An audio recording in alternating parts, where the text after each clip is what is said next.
Laura Staab.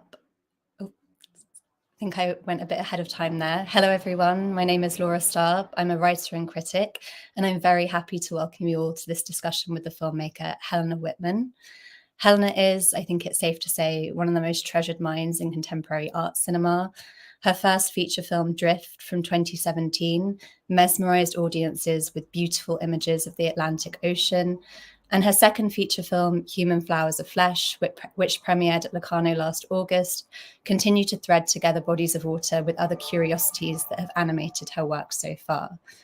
Today, we'll speak about Drift and 4 other shorter works that came before Human Flowers of Flesh. Drift and the 4 shorter films are currently available to watch on Doc Alliance. And we'll come to those films in due course. But first of all, I want to welcome Helena. Helena, thank you so much for joining us.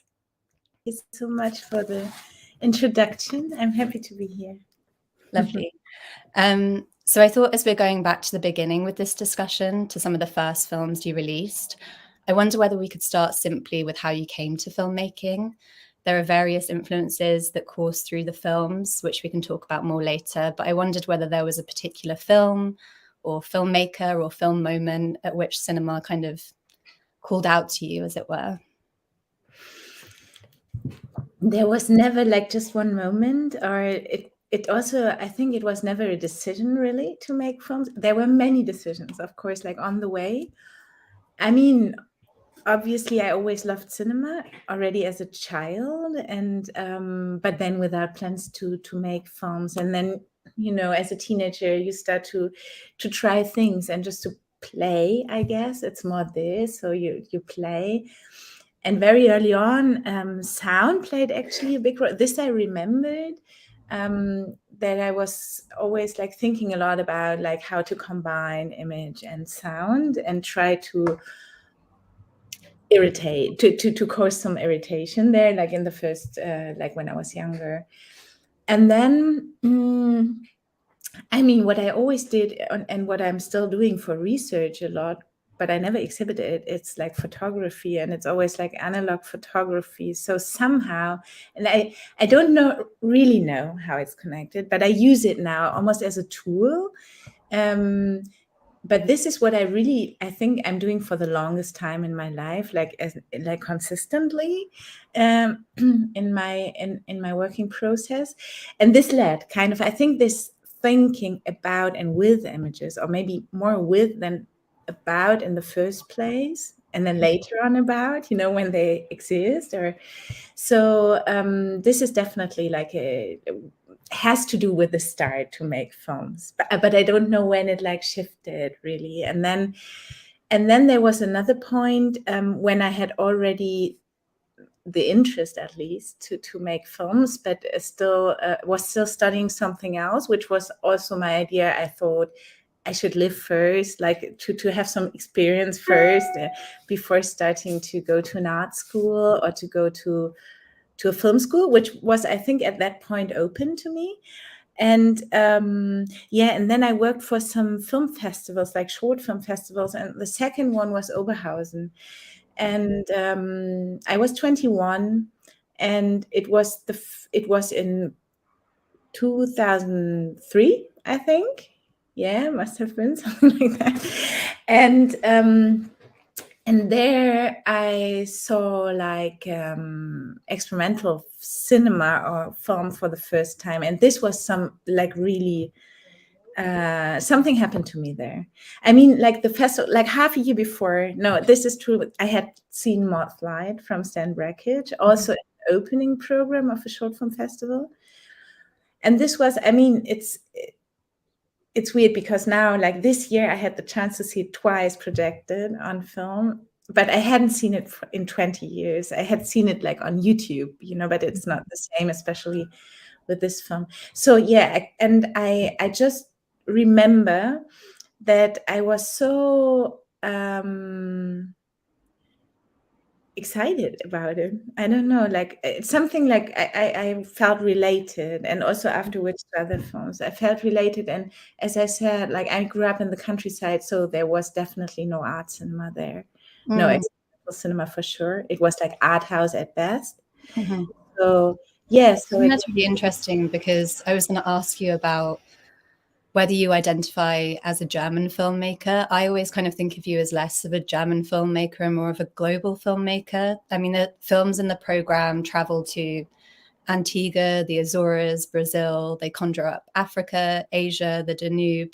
I think there's the Chinese language and the Portuguese language mixed in there with German.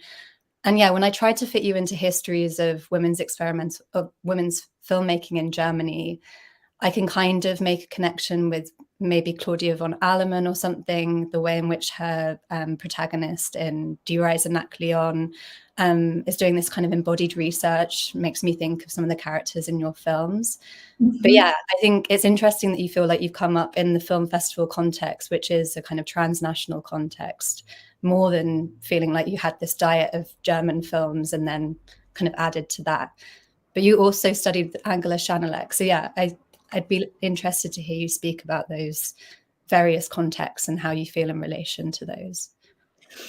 Yes, I think you're right. I mean, of course, like this comes, I don't think about it too often. Like, just because I don't like to think in like national identity so much. It's nothing that feels close to me. And it's not like only to be against, it's really, I don't really feel it, kind of.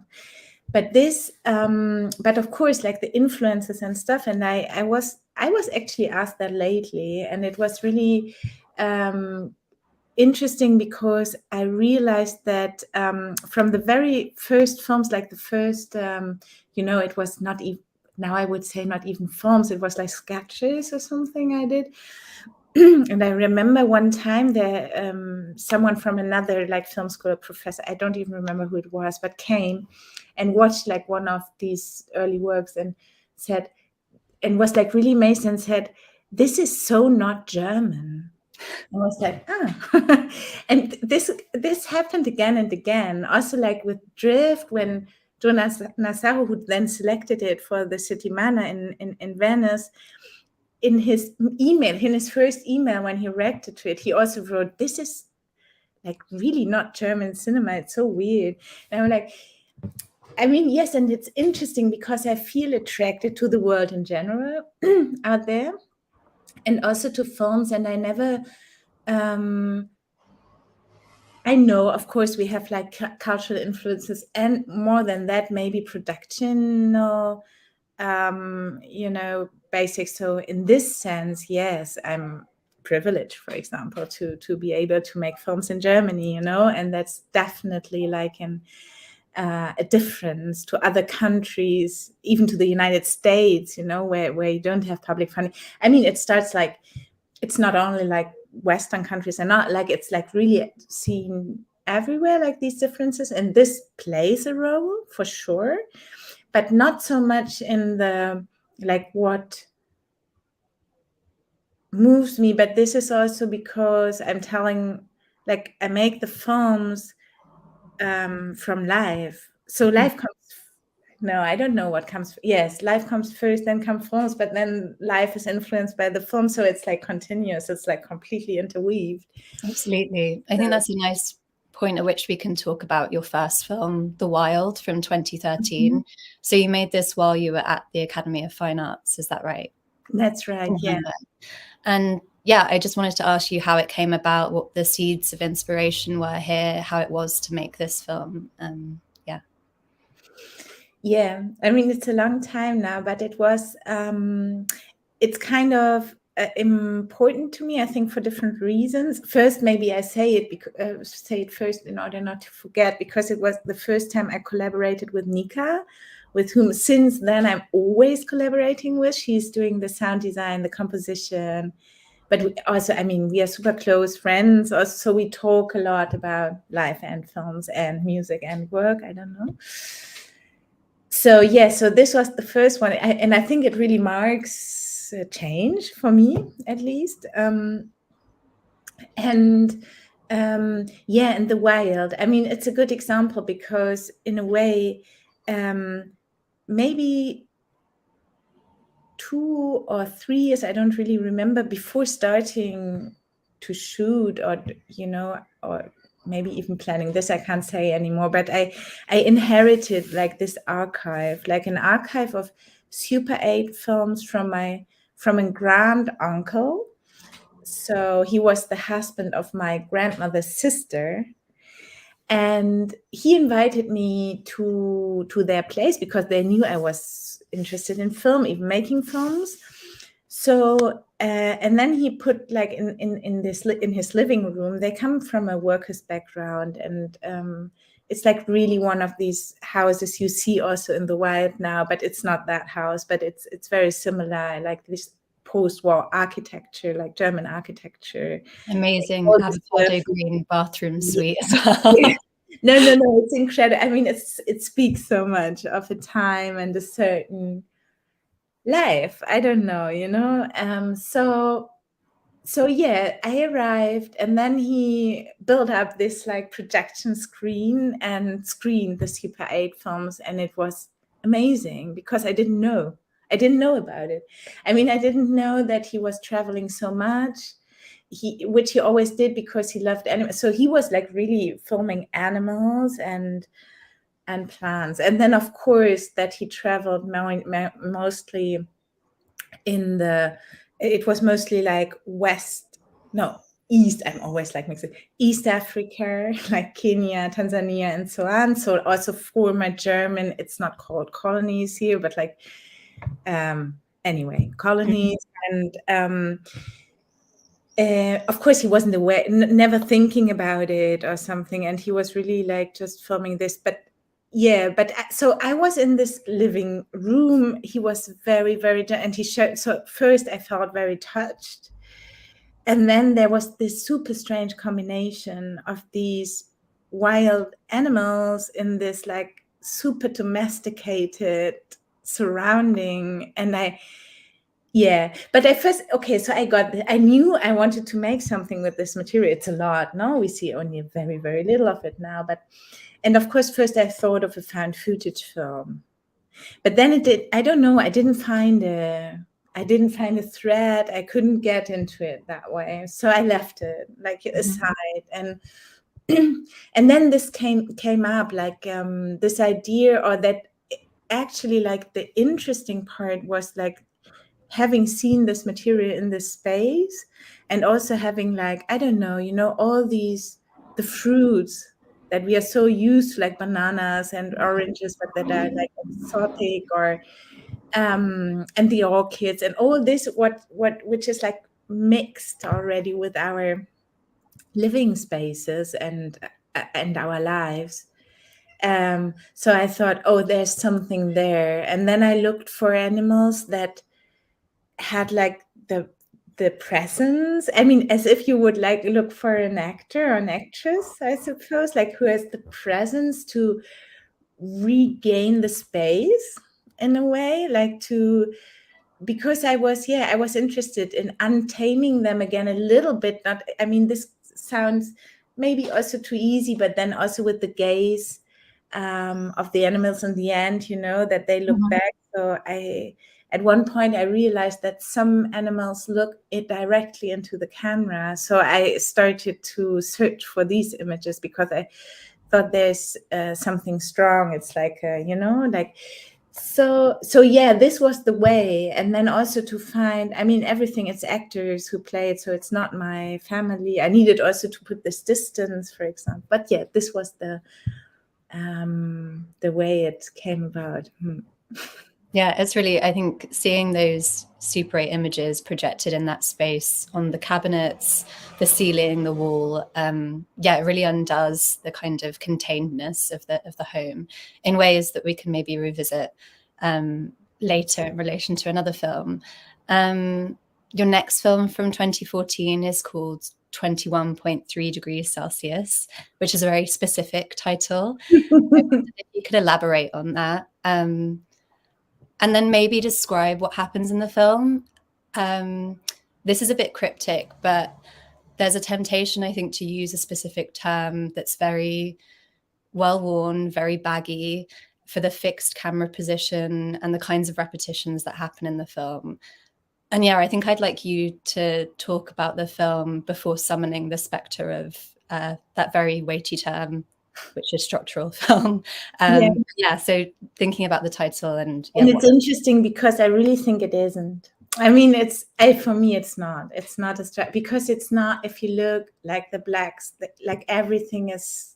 There's no mathematics behind. There's no logic in this sense behind it, like in measurable term. For me, I would even go so far that it's a narrative film. But this is this is then a very minimalist, like narrative film. And so the title refers to room temperature, is that right? Yeah. Okay. Yeah. And I think it's interesting. Yeah, there are different ways in which temperature comes into play in the film. Not only different qualities of warmth that are evoked through color and flowers. And light. No, I mean there's certainly, but then it's interesting because I mean it's a good question if you can feel the temperature while seeing a film. Sometimes you can.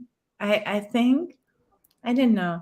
But I thought it was great because it's also like it was. Now it's cooler because of the war and the crisis. It's crazy. But back then it was like 21.3 degrees Celsius was like the average room temperature in Germany. And so, yes, I mean, also going back, and I remember this film like transformed so much until it got to this point where it was like really, really minimal, like going to the basics for me. But this was not how it started in the beginning. I mean, there was always this framing. So to have a window, and that was also like, it was not so easy to find the room because I wanted a central window, like in the room, central in the room, because I wanted the walls also, which has no division, which is already, and in the opposite should have, but like in another house, like another facade, other windows. So and I was lucky. I mean, when I saw this room, I was like, okay, this is perfect. This is really, really perfect. But I had to look for it. So this was the only thing. But then I had also, I had more scenes, like 2 more scenes with actors, for example, in this space shot. But when I watched it, I realized it's not, I really want to reduce it. And I think the question in the film is also this, like, what does a story need? Like, where does narration start? And also how to, how to focus and how to manage to focus together, which then, I mean, I also showed this film as installation in a black cube, but very very black and isolated, like this in exhibitions. But obviously in a cinema it's great, so you have this, you sit there together and you watch. And I thought, like, when I shot it also, I remember I thought, this will be super easy to edit, of course, because it was one of the most difficult ones in a way. I mean, it's is that to do with how sound is working as well here, or? I mean, this is completely composed, so as in almost in all the films that are now on Docker Lines, at least. So no, this was, we could set and we could like kind of build the rhythm and the composition with the sound, and I had like very clear thoughts on it, like to have, it was clear there was a construction site or somebody practicing, because this like practicing part, I mean, it's a lot about rhythm, about time, passing of time. And we have the seasons with the flowers and so on, if you pay attention. I mean, it's nothing that is like needed to understand in order to feel it. But there are, I think you can read many things if you want to. But no, the editing, I mean, it's crazy sometimes when you have a shot which is like one shot and the light changes, for example, or especially when more things happen at the same time, because the light changes and then somebody walks along the flat on the other house, and then a window closes or something like this, then three things. This means something, for the whole film, like so to choose and to make the length, and also the black, for me, the blacks are also images in that film. Mm-hmm. I'd say, so it's not blank, it's not they have certain timings which are not measured, which are, as I said, like some are shorter, longer, they never have the same length. Right. So it contributes to the rhythm of the film, Yeah. I suppose. Yeah. And I think you mentioned attention a minute ago, and I wanted to use that maybe as a point at which to step out of the films briefly to talk about your practice at present and your teaching. I was reading an interview with Joshua Min-Soo Kim recently with you, when you talk about constructing certain classes around wakefulness and sleep. And it reminded me of a workshop that you did in Locarno last summer on attention, where we did this exercise around silence. And I would love to hear more about those exercises, those classes, in relation to the kinds of attention, distraction, drift that your films invite. Yes, it's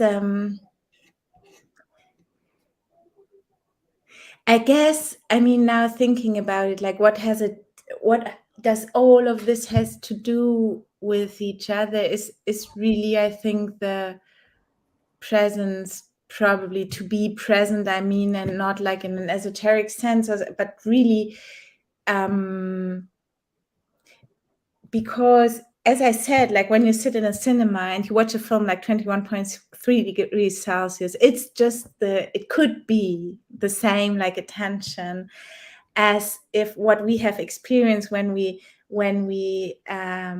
fell silent for, I don't know, 2 minutes or something, just all together, almost like reenacting, like the recording of the Atmos sound, because this is really, because I enjoy it so much. And then,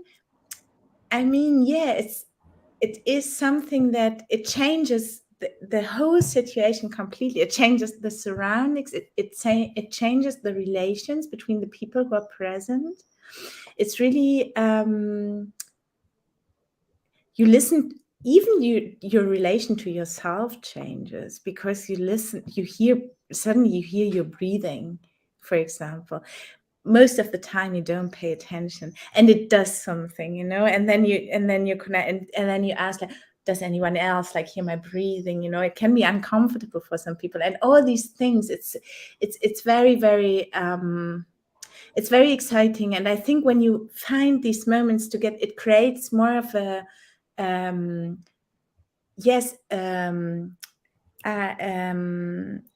collective feeling.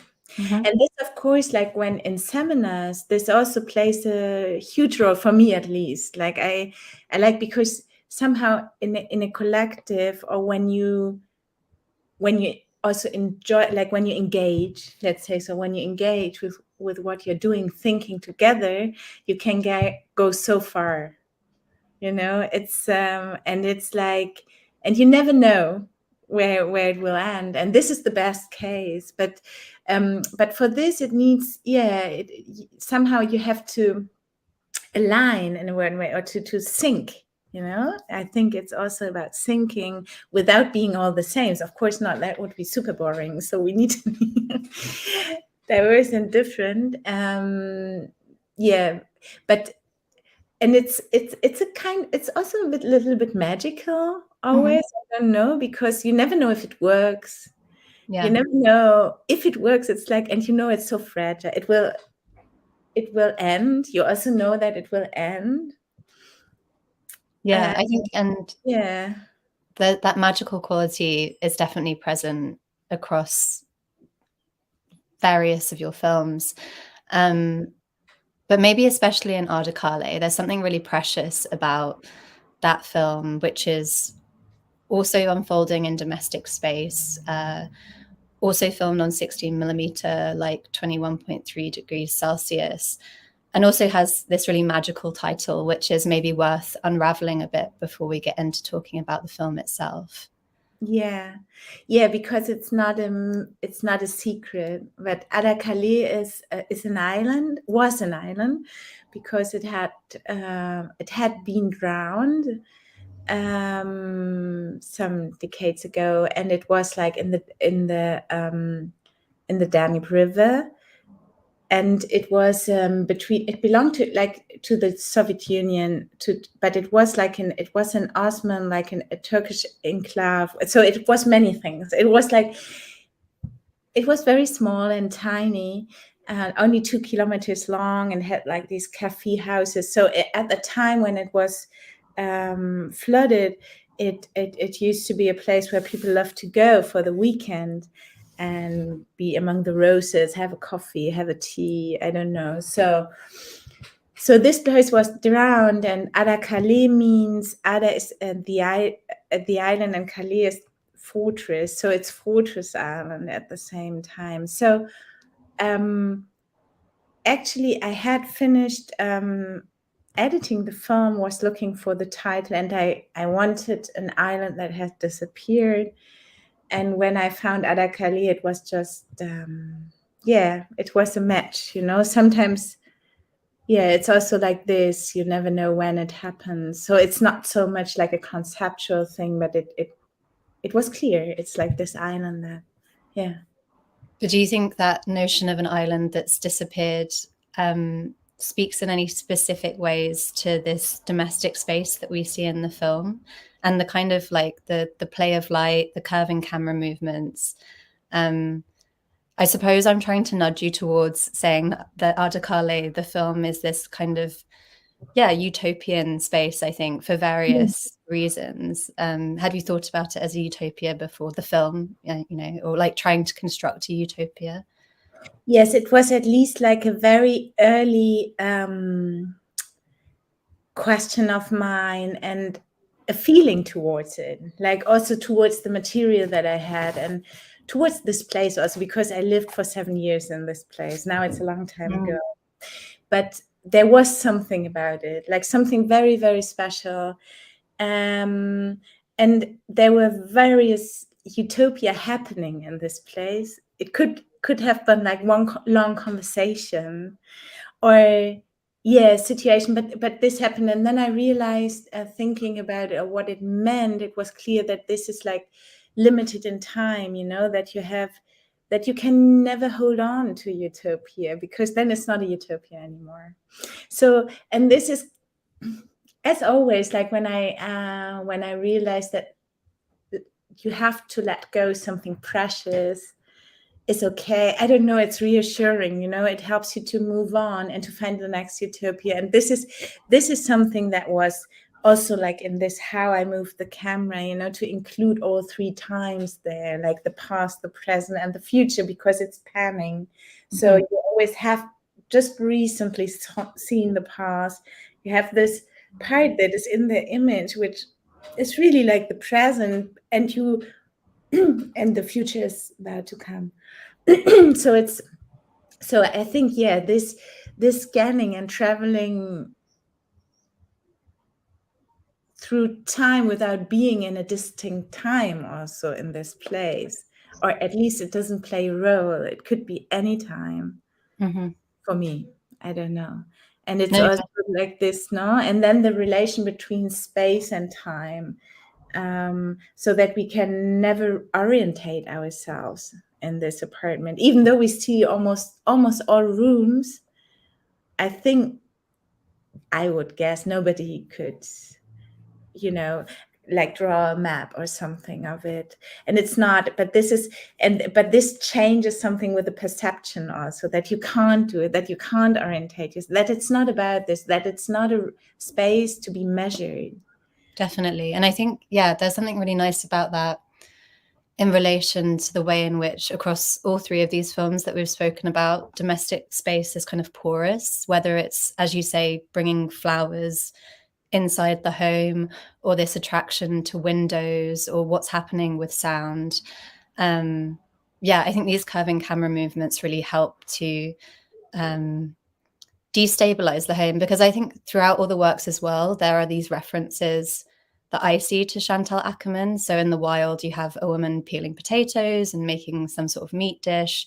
You see these curving camera movements in La Chambre, which she made with Babette Mangold. But yeah, I mean, we're absolutely not watching Jeanne Dielman when we're watching a film like Art de Kaleh. There's kind of this post-work, post-nuclear family impetus that I think I find really compelling about the film, and helps to, I don't know, I was watching the film, you know, after it came out in 2018, when there was a real push for art to be connected to the world, yes, but also to be connected to the world in a specifically political way. And I think those sorts of arrangements or rearrangements of domestic space were ways in which, yeah, I would say that the film is maybe doing something political. But I wonder whether that question of making political art ever troubled or plagued you when you were making these films in the 2010s and those sorts of conversations were swirling around. Yeah. I mean, of course, I mean, I'm listening. I mean, I try to listen to anything basically, but I'm also always like very skeptical about any, especially when I feel that something goes like one directional, or I get the feeling that some exclusion starts to take place, no matter where and what now. And it's, yeah, so it's really, but of course, no, it moves me. I would never do a film to make a political film. I mean, that, and I would also never do something against something, for example, or never do something to make a statement, to claim something. But I do something for something. So in a way, and this for me is very political. As you say, in Ada Kaleh, it's like, so I prefer to think about the options, to think about like where to dissolve and to disturb certain borders, and to find like a liberty or freedom that doesn't mean to be, you know, to be ruthless or to be, you know, not at all. But it's like, and I think this is by staying like very integral, always like trying to stay integral, or to stay by your own perceptions and feelings and thoughts about things. I mean, it's, and then I guess it's automatically political also, because we're not excluded. But it's a good question, especially now, because everything gets so, you know, so many things get so highlighted, and I started like missing things, you know. And I think it's super important to not forget to ask about the how we make a film, or how of what something is shown, and not only what. I think, yeah. So definitely. I think maybe these questions will not resolve themselves, but come up again in ways that that can, yeah, give more weight to what you're saying if we speak about Drift, which is an astonishing first feature. And as a first question related to what you were saying about how we make a film, I wondered if you could talk about the challenges of making that first feature as your first feature, but also the particular challenges of filming on the Atlantic Ocean. There's this really amazing piece of writing by Teresa George, the anthropologist that's in the film, where she calls the sea a complicated accomplice. I really like that line. And you conspire with it against its representation or something. So are there like practical challenges of filming on the Atlantic Ocean, but also these poetic challenges of how you're going to show the ocean?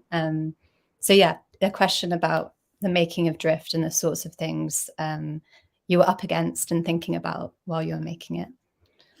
Yeah, it's really a good example. I mean, this goes for all films, I would say, but in this way, because it was such a long way also, and I think it taught me, but also Teresa, or Nika, like all of us who are part of the film of Josefina, what it means, and also like that all these decisions, like how to now not only how you make a film also of course plays a role, and that it's, for me, it should also always be related to the subject, whatever that is, if it's the ocean or if it's a human being or an animal or a rock, I don't know, it doesn't matter, but it's first, and I think it is because then it influenced a lot, like the way how we did it. We had no money, so like really no funding at all, only like a little like art grant from the fine arts that I got, and from this grant I paid for the flight to Antigua and to stay there in a house. That was it. But then the trip, like on the sailing boat, was sponsored. But we had to, when you're limited in that sense, it's what happens is that you have to spend more time, of course, because you have to make a living aside, have to improvise much more, but also you have to get the things without money, which means already that you have to engage, you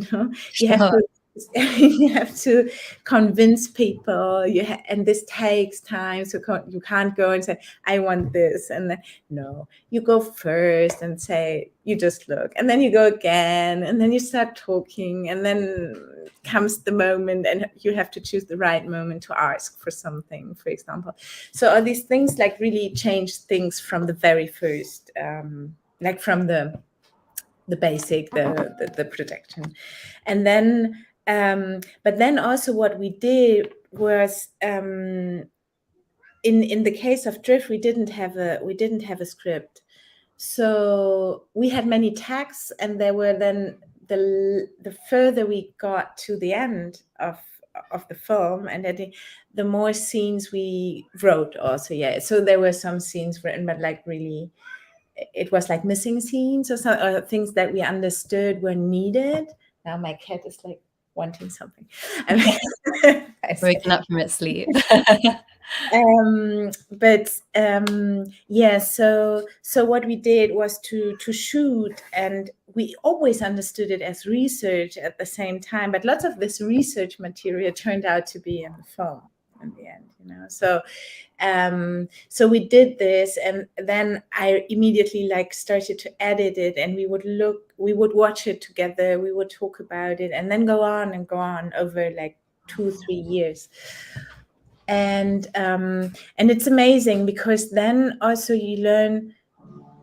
You mentioned the sea, the Atlantic Ocean in that case, and nobody of us had been on the open sea up to that moment, so we didn't know what to expect, and this was something we always try to do. Okay, let's stay open and not think we already knew, because we had seen so many images of it, we have read so much, but we still had the feeling, no, we don't know really. So we have to go there and experience it. Like the experience is like important, and then to make decisions on how to film it, for example. And that's and like this we worked the whole time. Antigua was maybe the most clearest example, because we were very shocked when we arrived. It's a very segregated, racist island, place, country, and we were staying, of course we were already close to the marina, which is an English harbor, which is like white, of course, and you have all these like luxurious yachts, and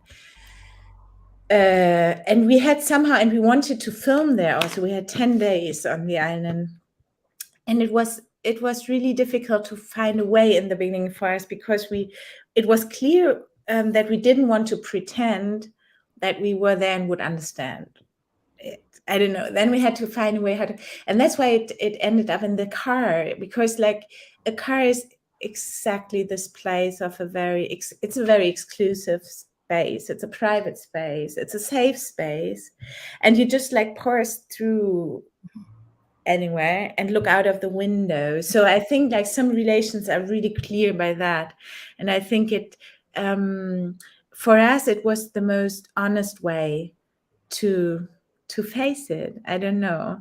And yeah, and then the ocean, same, then the second day I made then this decision to work only with a tripod fixed in order to have like the translation of the waves to the boat to the camera, and not to add anything to that.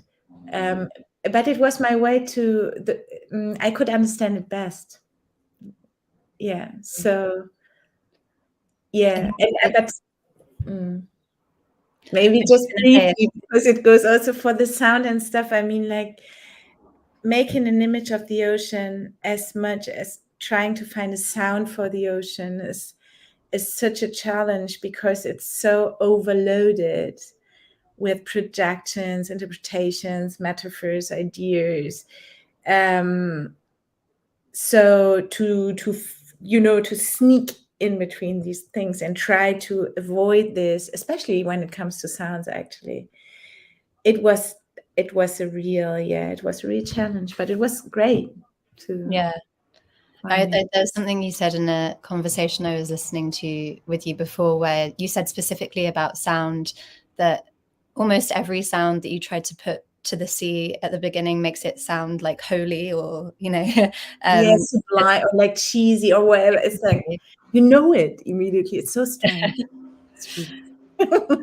We probably have time for questions. If anyone has any questions, just pop them in the comments or chat box and I can pick them up. But maybe on that note of cheesy music, or possibly cheesy music, we can talk about the final scene in Drift, which takes place in Hamburg again, back in Theresa's flat. She is sitting at a kitchen table, speaking to Josefina over a video call. And all of a sudden, when she starts sharing this song, the camera starts moving and it moves across the room, or the zoom moves across the room in a kind of quotation of wavelengths. It arrives at a photograph of the sea. And as that movement is happening, the song is playing, and the song is called Baby by Donny and Joe Emerson from the late 70s. And yeah, I think there's a really interesting, I don't know if tension is the right word, but something really interesting is happening between sound and image there that seems to recur across your contemporaries as well. I'm thinking of someone like Shanalek and the way that she uses possibly very sentimental music alongside what people call a rigorous formalism, or someone like Laila Chundi is quite often using music from decades past, again, in a kind of rigorous framework. And I wondered whether you could speak about what took you to that song in particular, and maybe to that tension between form and these kind of flights of feeling that happen in your film specifically.